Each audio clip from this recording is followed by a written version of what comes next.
সুপ্রিয় দর্শক, আসসালামু আলাইকুম। আপনাদের সবাইকে স্বাগত জানাচ্ছি টক উইথ সিরাজের এখনকার আলোচনা। আপনাদের সঙ্গে আছি আমি সিরাজুল ইসলাম। দর্শক, অবশেষে পাকিস্তান, তুরস্ক এবং সৌদি আরবের মধ্যে সামরিক চুক্তি সই হয়েছে।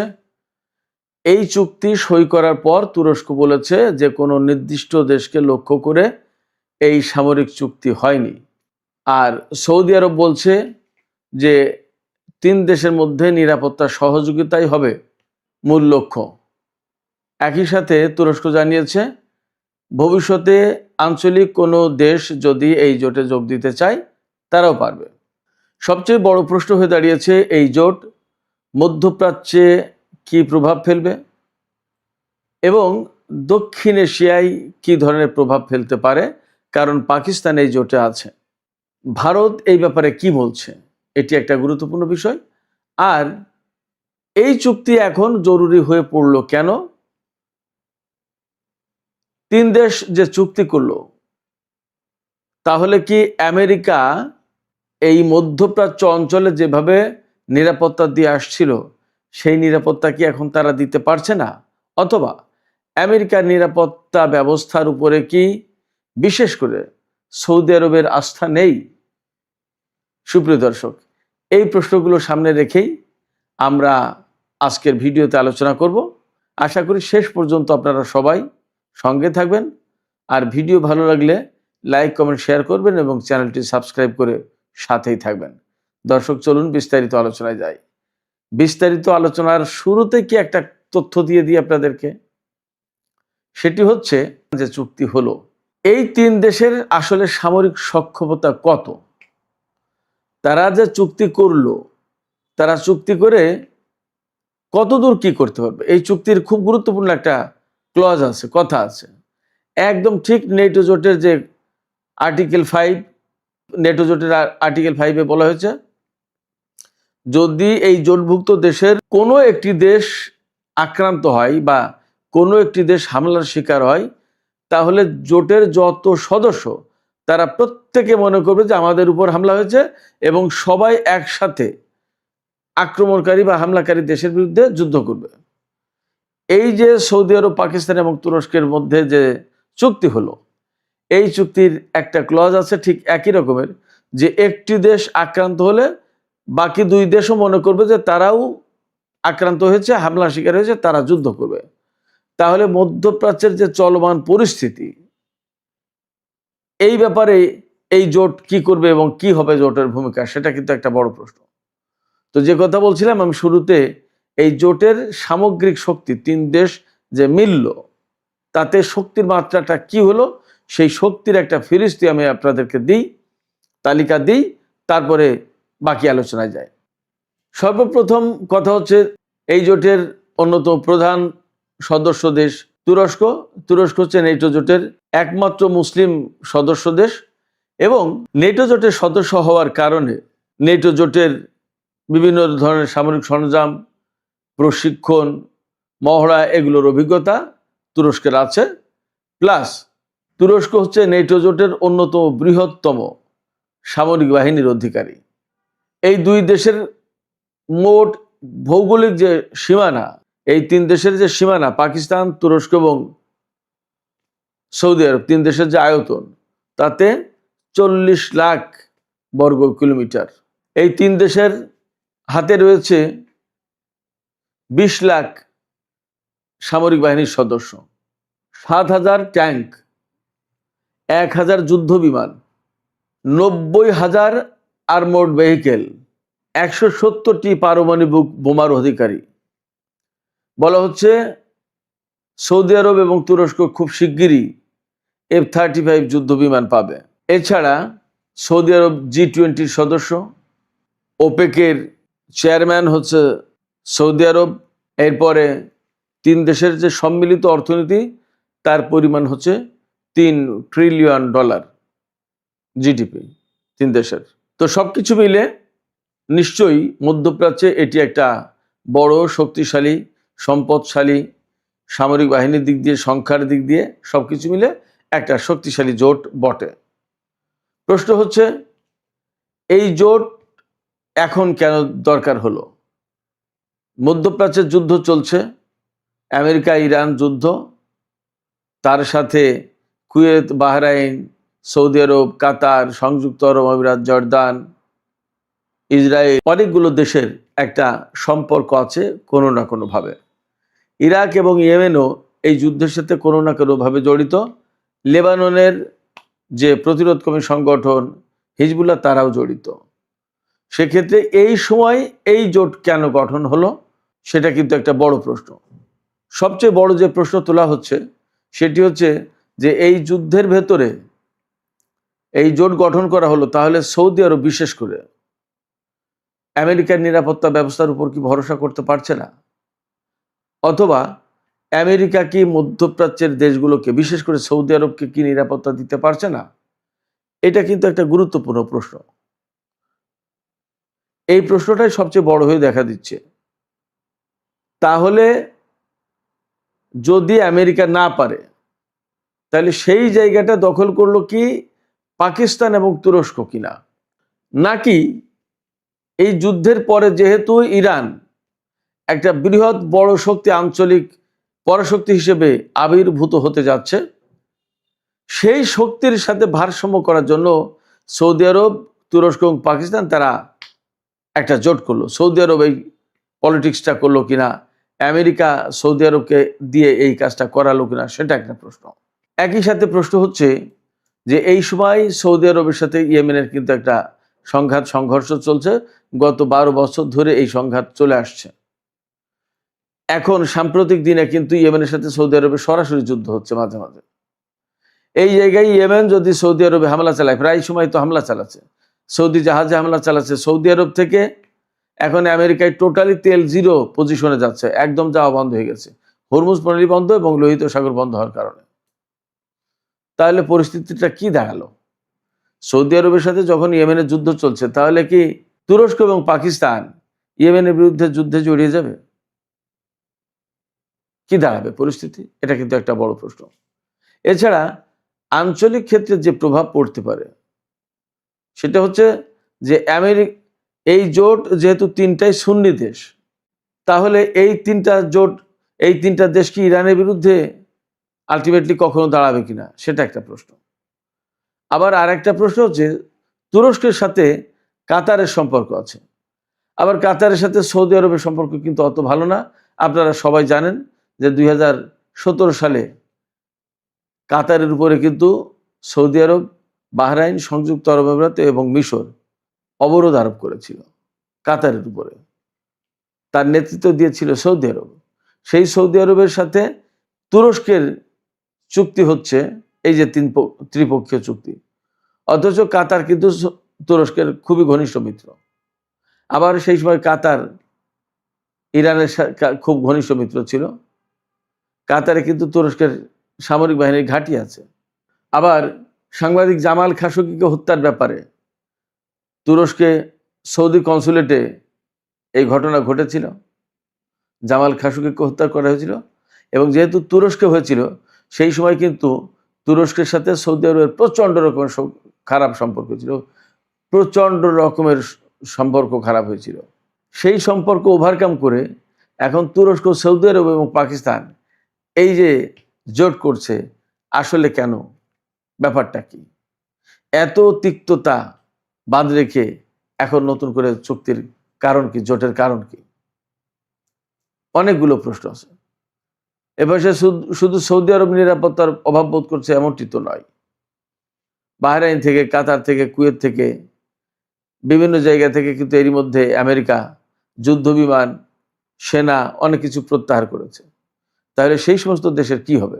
তারা কার সাথে জোট করবে এবং সেই সম্ভাব্য জোটের কি অবস্থা দাঁড়াবে? নাকি এই সমস্ত দেশে এই সৌদি জোটেই যুক্ত হবে? অনেক প্রশ্ন আছে।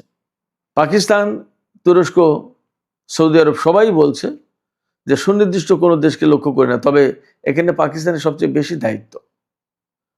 যেহেতু পাকিস্তানের সাথে ইরানের সীমান্ত রয়েছে এবং ইরান আমেরিকা যুদ্ধের ব্যাপারে পাকিস্তান যেহেতু একদম ফ্রন্ট লাইনে থেকে কূটনৈতিক তৎপরতা চালিয়েছে এবং তার একটা বিরাট অবস্থান তৈরি হয়েছে, সেই জায়গা থেকে সৌদি আরব, তুরস্ক এদের ভেতরে ব্যালেন্স করার জন্য অবশ্যই পাকিস্তানের এখানে থাকার বা পাকিস্তানের এখানে থাকার বিশেষ গুরুত্ব আছে।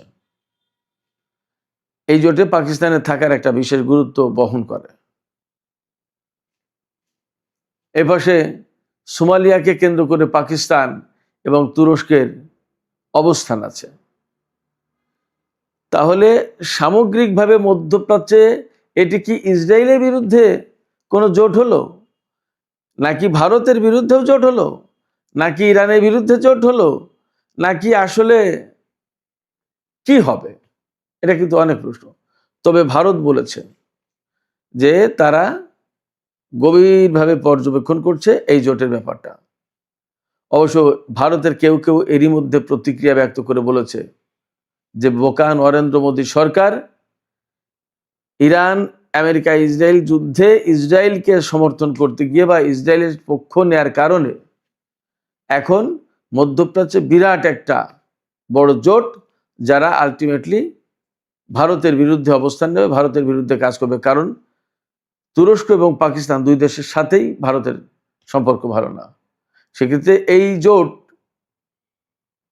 এমন একটা জোট তৈরি হলো, যদি ভারত পাকিস্তানের সাথে যুদ্ধ লাগে তাহলে কিন্তু আলটিমেটলি সৌদি আরব এবং তুরস্ক সেখানে ছুটে আসবে, দৌড়ে আসবে, তারা জড়িয়ে যাবে চুক্তি অনুযায়ী। তাহলে কি সেই সময় চীনও কি সেই সুবিধাটা নিয়ে ভারতের বিরুদ্ধে কোনো অ্যাকশনে যাবে? অনেক অনেক হিসাব নিকাশ আছে এই জোটটা করার মধ্য দিয়ে, এই জোটটা করার ভেতরে, জোটটা করার পরে। কিছু উত্তর আমরা এখন পাচ্ছি, কিছু উত্তর পেতে সময় লাগবে। আমরা অপেক্ষা করব, দেখা যাক কি হয়। সুপ্রিয় দর্শক, এখনকার আলোচনা এখানে শেষ করতে চাইছি। যাবার আগে আপনাদের কাছে আমি প্রশ্ন করতে চাই, সৌদি আরব, পাকিস্তান এবং তুরস্কের যে জোট হলো, এই জোট হওয়ার ফলে সবচেয়ে বেশি লাভবান হবে কে, এবং জোটটা কেন প্রয়োজন হলো? আমেরিকার উপরে নিরাপত্তার ব্যাপারে সৌদি আরব কি আর ভরসা করতে পারছে না বলে পাকিস্তান এবং তুরস্ককে ডাকলো কিনা? আপনাদের মতামত কমেন্টে জানাতে পারেন। আর ভিডিও ভালো লাগলে লাইক, কমেন্ট, শেয়ার করবেন এবং চ্যানেলটি সাবস্ক্রাইব করে সাথেই থাকবেন। দর্শক, এখনকার আলোচনা এখানে শেষ করছি। আপনারা সবাই অনেক অনেক ভালো থাকুন। আল্লাহ হাফেজ। আজকের দিনটা মধ্যপ্রাচ্যের জন্য খুব অস্বস্তিকর একটা দিন। একদিকে ইরান থেকে এমন একটা খবর ছড়িয়েছে যা সত্য হলে গোটা অঞ্চলের রাজনীতির হিসেব বদলে যেতে পারে। অন্যদিকে ইয়েমেনে সকাল থেকে মিসাইল আর ড্রোন পড়ছে, আর সৌদি আরব বলছে তাদের কাছে নাকি নতুন হামলার গোয়েন্দা তথ্য এসে গেছে। তাহলে প্রথম খবরটা দিয়েই শুরু করি, কারণ আজ 7ই আগস্টের সন্ধ্যায় এই মুহূর্তে সবচেয়ে বেশি আলোচনা এটা নিয়েই হচ্ছে। প্রশ্নটা হলো, ইরানের সর্বোচ্চ নেতা মুস্তাফা খামেনি কি মৃত্যুশয্যায়? সোশ্যাল মিডিয়া থেকে শুরু করে সংবাদ মাধ্যম আজ 7ই আগস্ট সন্ধ্যা থেকে এই প্রশ্নটাই ঘুরছে। কিন্তু শুরুতেই একটা কথা খুব পরিষ্কারভাবে বলে রাখি, দেখুন, এই দাবির কোনো সরকারি সমর্থন এখনো পর্যন্ত নেই। আমি খবরটা আপনাদের সামনে আনছি ঠিক এই কারণেই, যাতে ভুলভাবে আধা সত্য হিসাবে জিনিসটা কোনোভাবেই আপনাদের কাছে না পৌঁছায়। আসুন এবার দেখা যাক যে এই দাবি, এত বড় দাবিটা এলো কোথা থেকে।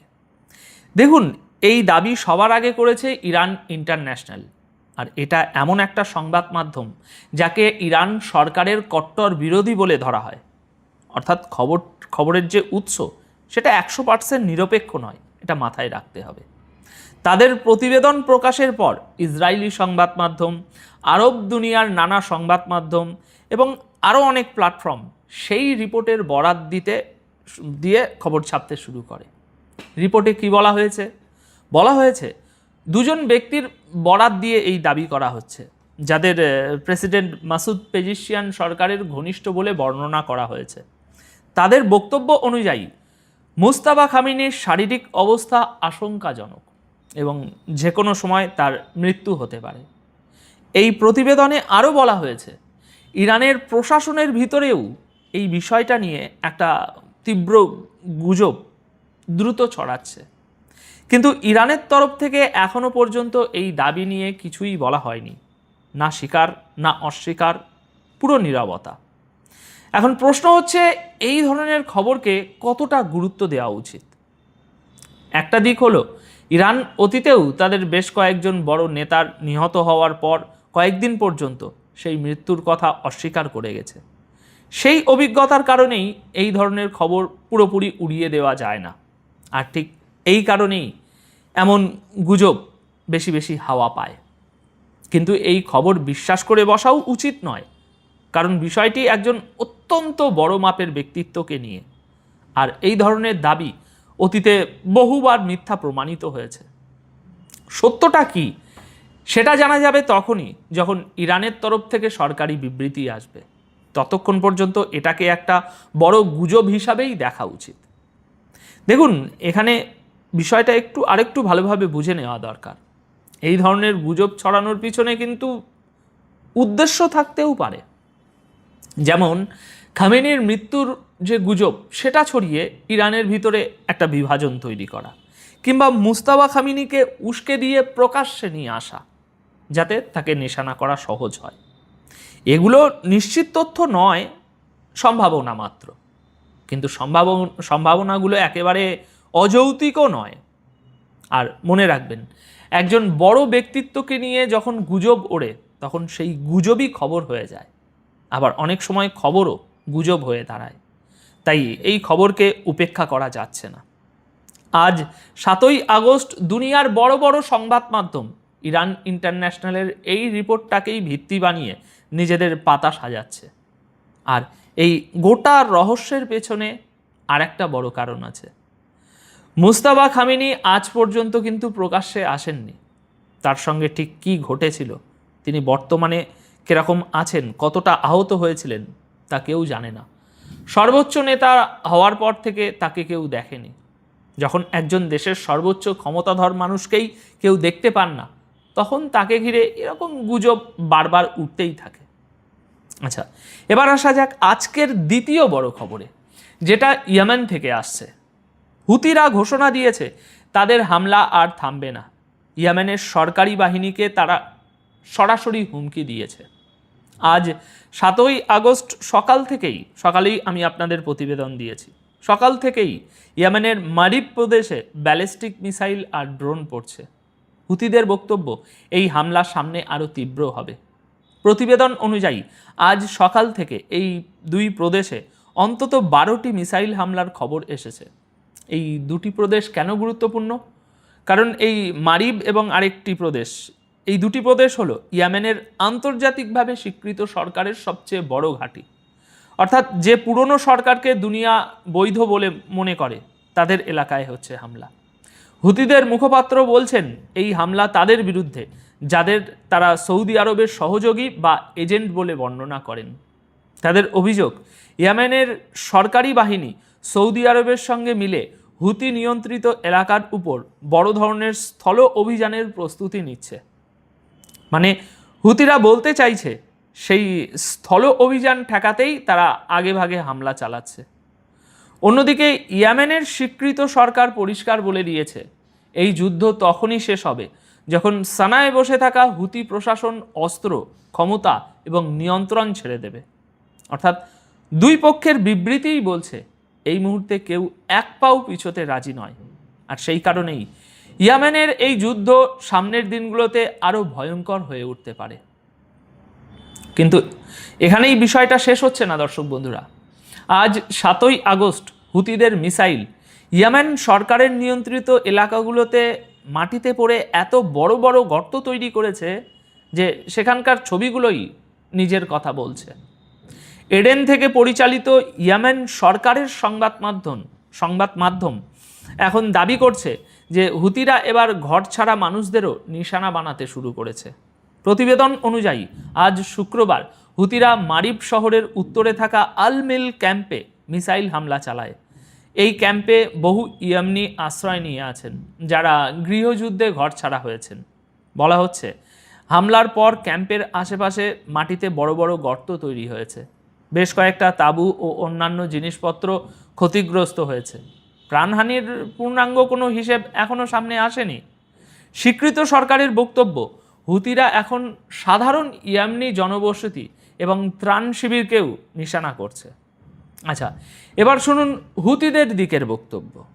হুতি নিয়ন্ত্রিত সংবাদ মাধ্যম আল মাসিরা তারা বলেছে, সৌদি আরব যদি যুদ্ধ বাড়ায় তাহলে জবাব আগের চেয়েও কঠিন হবে। আজ 7ই আগস্ট সন্ধ্যায় আল মাসারি ইয়েমেনের বেশ কয়েকটি রাজনৈতিক গোষ্ঠী এবং আনসারুল্লাহ আন্দোলনের নেতাদের বিবৃতি প্রকাশ করে সেখানে সৌদি আরবকে সরাসরি হুঁশিয়ারি দেওয়া হয়েছে। প্রতিবেদন অনুযায়ী ইয়েমেনের একাধিক রাজনৈতিক গোষ্ঠী হুতিদের সাম্প্রতিক সামরিক অভিযানের খোলাখুলি সমর্থন করেছে। তারা বলেছে, সৌদি আরব যদি ইয়েমেনের ভিতরে নতুন কোনো সামরিক অভিযান চালায় তার জবাব অবশ্যই দেয়া হবে। এখন এই গোষ্ঠীগুলোর যুক্তি কি? আল মাসারির বরাত অনুযায়ী তারা বলছে, সৌদি আরব গত 10 বছর ধরে ইয়েমেনে হামলা, অবরোধ এবং দখলের চেষ্টা চালিয়ে আসছে। সেই কারণে সৌদি জাহাজ এবং অন্যান্য কৌশলগত লক্ষ্যবস্তুতে হামলা তাদের চোখে বৈধ। কিন্তু এখানে একটা দিক বোঝা দরকার। বাস্তবতা হলো সৌদি আরবও ইয়েমনিদেরই সাহায্য করছে, শুধু তাদের পছন্দের ইয়েমনি যে জনগণ সেগুলো আলাদা। প্রতিবেদনে আরও বলা হয়েছে, সমুদ্রপথে হুতিদের অবরোধ ততদিন চলবে যতদিন না সৌদি আরব ইয়েমেনের উপর অবরোধ তুলে নেয় এবং এমন শান্তি আলোচনা শুরু হয় যেখানে ইয়েমেনের স্বাধীন সিদ্ধান্ত নেওয়ার অধিকার সম্মান করা হবে। মানে সহজ কথায় হুতিরা চাইছে তাদের একটা সরকার এবং একটা শক্তি হিসাবে তাদের স্বীকৃতি দেওয়া হোক। এর সঙ্গে আনসার উল্লাহর রাজনৈতিক নেতা মোহাম্মদ আল ফারহা আরও বড় দাবি করেছেন। তিনি বলেছেন, ইয়েমেনে কোনো গৃহযুদ্ধ চলছে না, এই যুদ্ধ আসলে সৌদি আরব এবং তার সহযোগীদের বিরুদ্ধে। আল ফারহা অভিযোগ করেছেন, সৌদি আরব ইয়েমেনের ভিতরে বিভিন্ন দেশের লোকজন, বিদেশি নিরাপত্তা সংস্থা এবং পাকিস্তানি, ব্রিটিশ এবং মার্কিন প্রশিক্ষকদের সাহায্যে নূতন সামরিক প্রস্তুতি নিচ্ছে। তিনি বলেছেন, সৌদি আরব বা তার সহযোগীরা যদি ইয়েমেনের ভিতরে নতুন কোনো সামরিক অভিযান শুরু করে তার জবাব দেওয়া হবে, সামনের বাহিনী যে দেশেরই হোক না কেন। অর্থাৎ ভেবে দেখুন তাদের বক্তব্যের বিশ্লেষণ কি দাঁড়াচ্ছে। হুতিরা কার্যত সবাইকে হুঁশিয়ারি দিয়ে রাখছে, আর এই হুঁশিয়ারির পিছনে একটা কারণও আছে। হুতিরা জানে তাদের উপর একটা বড় হামলা হতে পারে, কারণ সৌদি আরবও এখন বলছে যে জল মাথার উপর দিয়ে বইতে শুরু করেছে। তাই এবার আসা যাক সবচেয়ে গুরুত্বপূর্ণ জায়গায়। সৌদি আরব দাবি করছে তাদের কাছে পাক্কা গোয়েন্দা তথ্য পৌঁছে গেছে যে ইরানের মিত্ররা তাদের উপর হামলা চালাবে। সৌদি আরবের বক্তব্য অনুযায়ী ইরান, আইআরজিসি, ইয়েমেনের হুতি এবং ইরাকের ইরানপন্থী সশস্ত্র গোষ্ঠীগুলো একসঙ্গে মিলে সৌদি আরবের উপর নতুন হামলার প্রস্তুতি নিচ্ছে। এই প্রতিবেদন অনুযায়ী সৌদি আরবের একজন উচ্চপদস্থ কর্মকর্তা বলেছেন, তাদের কাছে একাধিক নির্ভরযোগ্য গোয়েন্দা প্রতিবেদন এসেছে, সেগুলো থেকেই এই ছবিটা উঠে আসছে। মানে একটা নতুন যুদ্ধক্ষেত্র তৈরি হচ্ছে ইরান বনাম সৌদি আরব। তবে এই খবরের সময়টাও লক্ষ্য করার মতো। ওই সৌদি কর্মকর্তা নিজেই বলছেন, এই খবরগুলো এমন এক সময়ে আসছে যখন এই অঞ্চলে উত্তেজনা কমানোর এবং শান্তি প্রতিষ্ঠার একটা বিরাট চেষ্টা এগোচ্ছে। এমনকি আমেরিকা ও ইরানের মধ্যে গুরুত্বপূর্ণ আলোচনাও সঠিক দিকেই এগোচ্ছে বলে মনে হচ্ছে। কিন্তু তিনি পরিষ্কার বলেছেন, সৌদি আরবের উপর যে কোনো ধরনের হামলা হলে তার জবাব দিতে প্রয়োজনীয় প্রতিটি পদক্ষেপ নেওয়া হবে। আর এখানেই দর্শক বন্ধুরা গোটা পরিস্থিতিটা নতুন মোড় নিচ্ছে। কারণ আপনি ভাবুন, একদিকে আলোচনা আর শান্তির চেষ্টা চলছে, অন্যদিকে সৌদি আরবের দাবি অনুযায়ী পর্দার পিছনে যুদ্ধের নতুন প্রস্তুতিও চলছে। তাহলে এখন সামনে কি হতে পারে? দেখুন, পরিস্থিতি এভাবে চলতে থাকলে ইয়েমেনের যুদ্ধ শুধু ইয়েমেনের ভিতরে সীমাবদ্ধ থাকবে না, সেটা সরাসরি সৌদি আরবের মাটিতে গিয়ে পৌঁছাতে পারে। আবার উল্টো সম্ভাবনাও রয়েছে। আমেরিকা ও ইরানের আলোচনা যদি সত্যি এগোয়, তাহলে এই হুমকি পাল্টা হুমকি চাপ তৈরির কৌশল হিসাবেও থেকে যেতে পারে। তবে এখনই নিশ্চিতভাবে কিছুই বলা কঠিন, কারণ অনেক কিছুই এখনও অনিশ্চিত। মুস্তাফা খামিনিকে নিয়ে ছড়ানো দাবি সত্য কিনা তা আমরা জানি না। সৌদি আরবের হাতে আসা এই গোয়েন্দা তথ্য কতটা পাকা তাও আমাদের সামনে নেই। ইয়েমেনে হতাহতের পূর্ণ হিসেবেও এখনও অজানা। ধন্যবাদ। ভালো থাকবেন, সুস্থ থাকবেন।